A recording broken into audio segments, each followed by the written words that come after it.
kalau lagi datang kesulitan-kesulitan dalam hidupmu, tetaplah kuat, tetaplah tawakal, tetaplah dekat sama Allah Subhanahu wa taala. Sesudah hujan deras itu tunggulah hujan pasti akan reda juga. Badai pasti berlalu. Sesudahnya seringkali Allah hadiahkan untuk kita pelangi yang sangat indah.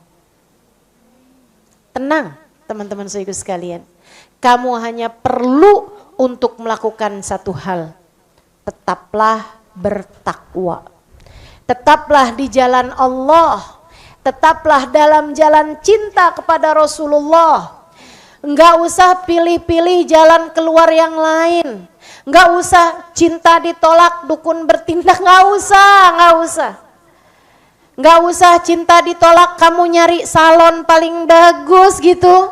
Atau nyari dokter paling murah buat nambah mancung hidung gitu kan. Enggak perlu, saudaraku sekalian, enggak usah kayak gitu, enggak usah. Tetaplah bertakwa atas segala macam bentuk ujian yang datang dalam kehidupan. Lagi dikasih sakit, lagi ditinggalin orang yang tercinta, suami berpaling hati, misalnya gitu ya. Anak-anak sedang dalam masa-masa yang sangat berat, ada yang dikasih sakit anaknya, ada yang dikasih kesulitan-kesulitan dalam sekolahnya dan lain-lain sebagainya. Hal apapun yang menurutmu berat, kamu lagi dikasih bangkrut misalnya, kamu lagi dikasih kesulitan macam apapun aja, jenis masalah-masalahmu, tetaplah bertakwa, akan ada hadiah indah sesudahnya. Akan ada hadiah indah. Nabi Muhammad, saudaraku sekalian, tahun ke-10 ditinggal wafat oleh paman yang sangat disayanginya, yang sudah setara ayahandanya sendiri. Abu Thalib meninggal dunia tahun ke-10. Sayyidah Khadijah meninggal dunia di tahun ke-10 juga. Sedihnya hati Nabi Muhammad sallallahu alaihi wasallam, luar biasa sedihnya. Sampai Sayyidah Fatimah cerita, ayahku sesudah wafatnya ibunda dan sudah wafat pamannya Abu Thalib, jarang-jarang keluar dari rumah. Sedih juga ama kalau tiap keluar rumah seringnya pulang nggak selamat. Ada aja dilemparin orang lah, pulang babak belur lah, pulang kotoran semua di badan beliau lah, debu semua sampai nggak kelihatan mukanya siapa.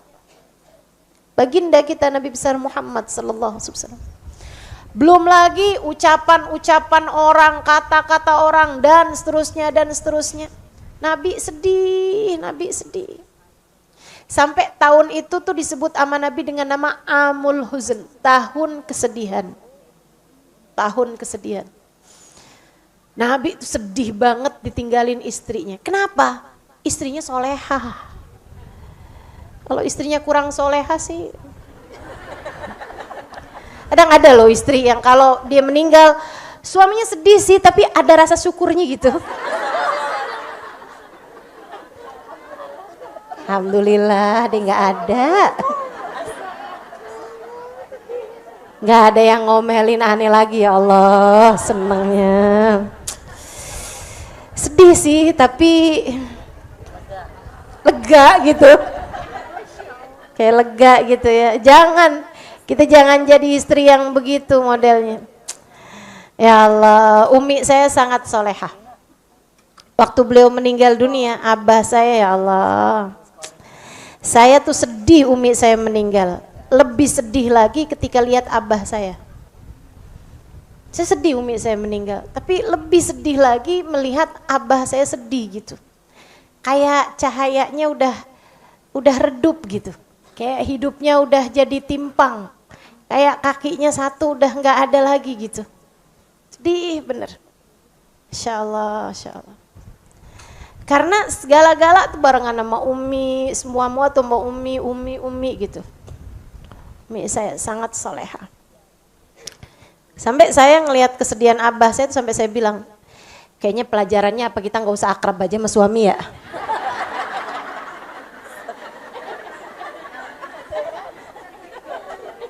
biar ini gitu. Jadi kalau dia meninggal duluan kita nggak terlampau sedih, kalau kita meninggal duluan dia nggak terlampau sedih gitu.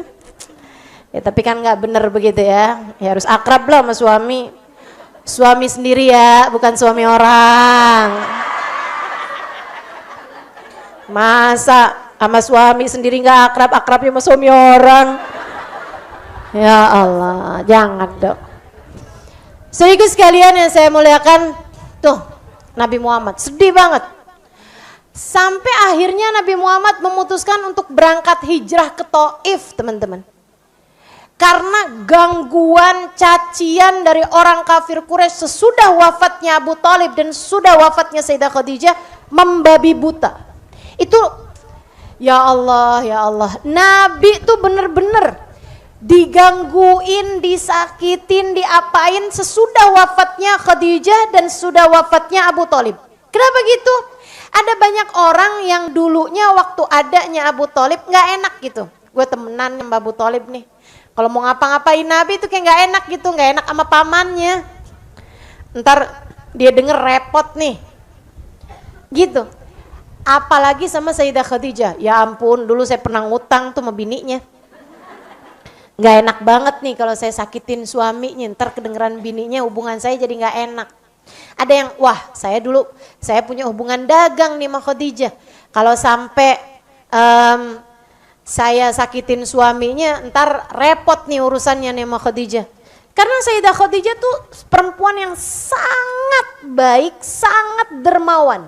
Jadi orang tuh kayak punya apa ya, beban moral gitu sama Sayyidah Khadijah. Kayak nggak enak, pengen bisa balas budi gitu. Salah satunya adalah dengan tidak menyakiti suaminya. Nah ketika Sayyidah Khadijah meninggal dunia, Abu Thalib meninggal dunia pula di tahun yang sama, udah kayak ibarat orang pergi perang nih, Nabi udah kehilangan tamengnya, udah kehilangan perisainya, semua pedang, semua batu, semua senjata mengarah kepadanya tanpa ada penghalang lagi.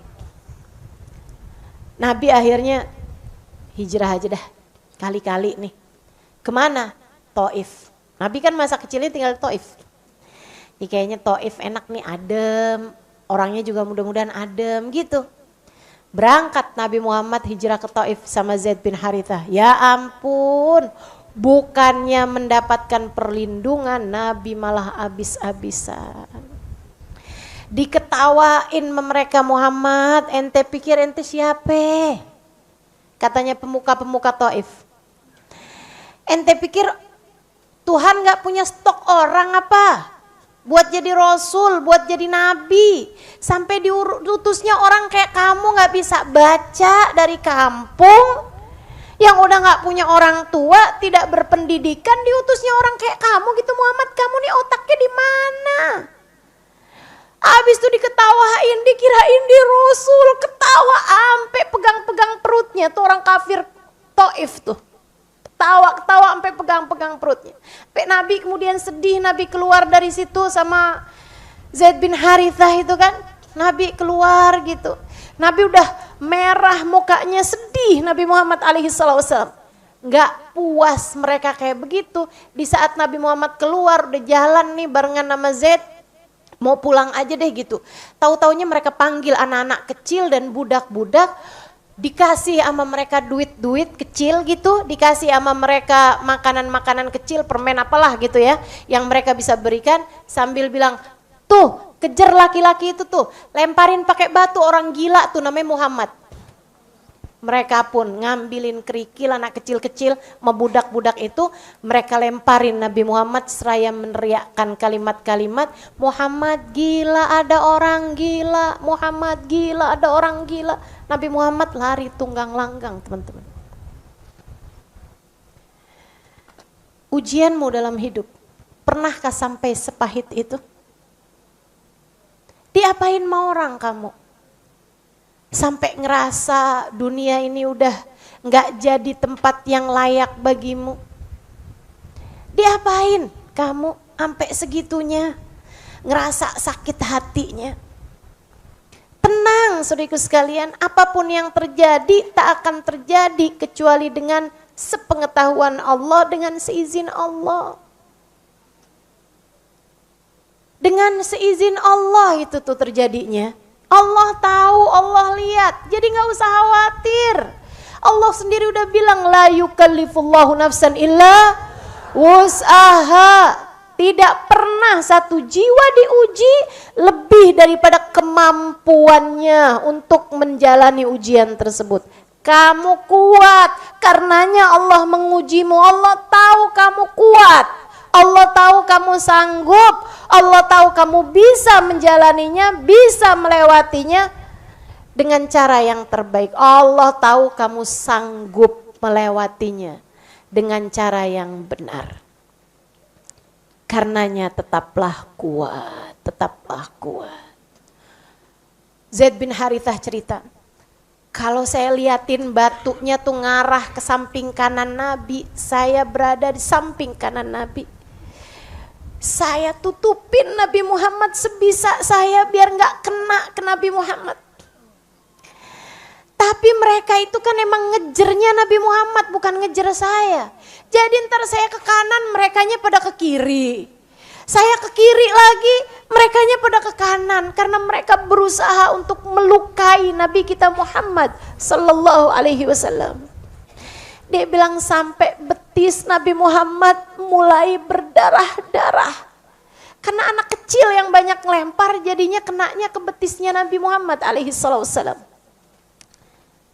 Nabi lari dengan lecet-lecet di kaki beliau. Sampai ketika Nabi Muhammad lihat ada satu tembok gitu, tembok panjang. Nabi Muhammad lari cepat. Habis itu Nabi Muhammad bersembunyi di balik tembok tersebut. Nabi lurusin kakinya, anak kecil-kecil itu terus gak tahu gitu. Nabi Muhammad kanan apa kiri, mereka cari-cari gak ketemu, mereka pun bubar. Nabi selonjorin kakinya. Diusapnya darah-darah yang ada di kaki baginda alaihi wasallam. Itu kaki paling tercinta di sisi Allah. Allah tidak pernah menciptakan sepasang kaki lebih Allah cintai daripada kakinya baginda kita Nabi besar Muhammad. Betis Nabi Muhammad, betis paling mahal di sisi Allah Subhanahu wa taala. Betis paling mulia di sisi Allah Subhanahu wa taala. Pun harus terluka, saudaraku sekalian.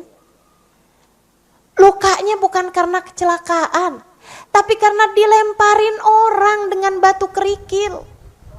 Makanya kamu ketika lagi ada orang mencacimu, ada orang memakimu, ada orang marah-marah sama kamu, ada orang ngomongin hal-hal yang gak baik padamu, bukan karena kamu hina, bukan karena kamu hina. Sebab jika begitu Allah tak akan pernah memperlakukan Nabi Muhammad seperti itu. Gak apa-apa, tetaplah bertakwa, tetaplah bersabar, tetaplah benar menjalani kehidupan, tetaplah solehah.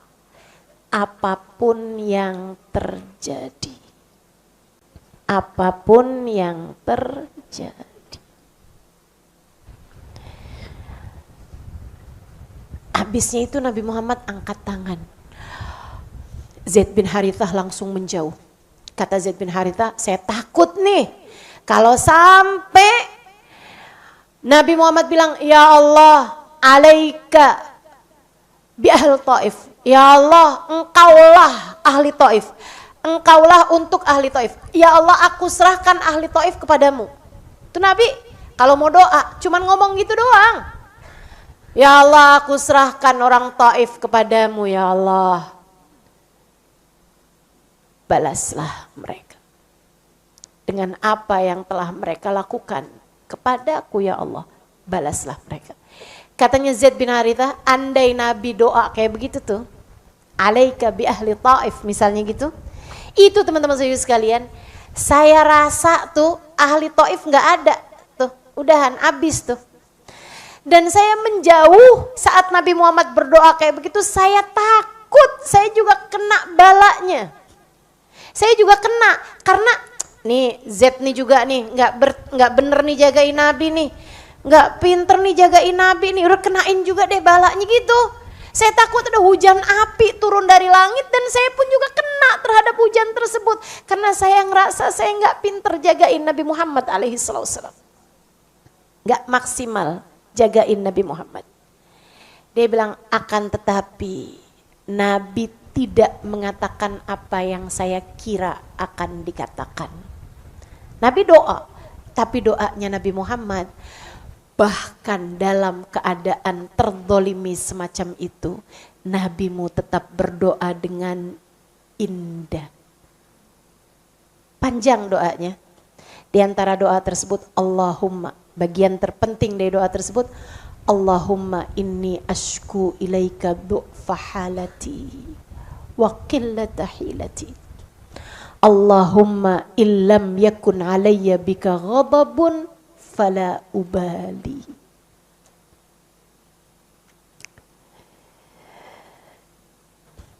Fa inna ridhaka matlubi. Ya Allah, aku mengadu kepadamu. Kata Nabi Muhammad. Siapa nih? Nabi mau ngaduin ahli Taif itu. Ya Allah, aku mengadu kepadamu betapa lemahnya diriku. Nabi gak pernah nyalahin orang. Nabi nyalahin dirinya sendiri. Ya Allah, aku mengadu kepadamu betapa lemahnya diriku. Aku mengadu kepadamu betapa sempitnya jalan keluar yang mampu aku lakukan terhadap diriku ya Allah. Aku mengadu kepadamu ketidakmampuanku untuk mencari jalan keluar atas permasalahanku. Jadi kayak Nabi lagi bilang, ini saya aja nih ya Allah yang lemah ya Allah. Sayanya aja yang lemah ya Allah. Saya yang lemah. Saya sampai berdarah-darah gini nih ya Allah. Bukan karena merekanya yang jahat, bengis itu enggak. Emang sayanya aja yang lemah. Luar biasa banget kan. Kepadamu aku mengadu betapa lemahnya diriku ya Allah. Betapa tidak mampunya aku mencari jalan keluar atas permasalahanku. Ya Allah, meski apapun yang terjadi. Artinya, meski berdarah-darah betisku, mesti terluka-luka diriku, meski apapun yang terjadi. Selagi engkau tetap ridho padaku, selagi engkau tetap cinta padaku, aku tidak peduli. Cakep, cakep. Yuk belajar. Kalau lagi dalam keadaan kamu merasa terzolimi kah?